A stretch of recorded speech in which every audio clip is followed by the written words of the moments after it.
Mga boss, dili gid mo kabati sa ako ba nga parehas nang manari ko. Kanya inyong manok kulatahon sa akong manok. Dili gid mo kadungog sa ako nga manghambog ko nga mayon ko manok ni kan gikulat ka sa akong manok. Manok ni anak. Wala kabalo sa akong manok. Dili ko yung anak. Og kani gani mga busing kuha lang nako. Wala dili sa pagkuano.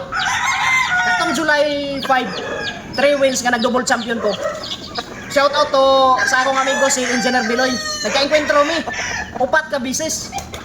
O yan, kaya nag-double champion ako, bot pa sa bot. Idaog na ako versus sa iya. Pero, mga busing, ang ako, swerte lang yun ang aking kasabitan. Wala ko niingon nga. Never mo nakabati sa ako, amuyaw ko nga. Gipil din ako kang Engineer Biloy Manok. Gipil din ako ang kuhan sa iyo, handler na si Joaquin. Dili mo kadungog niyo na mga busing. Ngano, dili ko ganahan ginampog. Kaya moabot ang balos ana sa ako mga busing. Bugat kayo. Bisag unsa sa kamaayo sa itong mga manok. Lisod kaayo dagkon. Og dili ko kahilig mga busing kanang moingon ko nga kini ako mga manok maayo ni.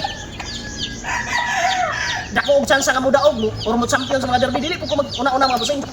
Kabalo mo ngano? Dulaon pa manggod mga busing wa pagyoy siguro. Kung magdaog pag yun niya itong mga manok, di sa sa kamayong laki sa itong manok pagkabot sa ispar. Wa yun na siguro mga busing. Nga mudaog pagkitari na nato. So, mauna ako mga busing. Dili ko mag-una-una, dili po ko manghambog. Kamuingon ko nga, dipindi ako mga manok sa big time o kinsa ba na nga mga ilado. Dili gud ko mag-iuna na. Kay basin og babas lang ta mga busing. O nya, taas kayo ang atong dimalas. Kapoy kay mga busing mag-recover no. Mauna nga, bahala ginagmay lang. Bahala kin sa atong makalaban. Basta ginagmay lang para makalahutay ta.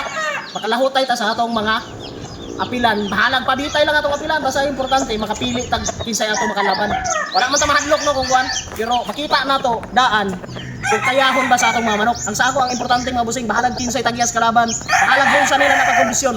Ang importante sa kanang tandian makita nato nga naay potensyal nga mudaog ang atong mga alaga.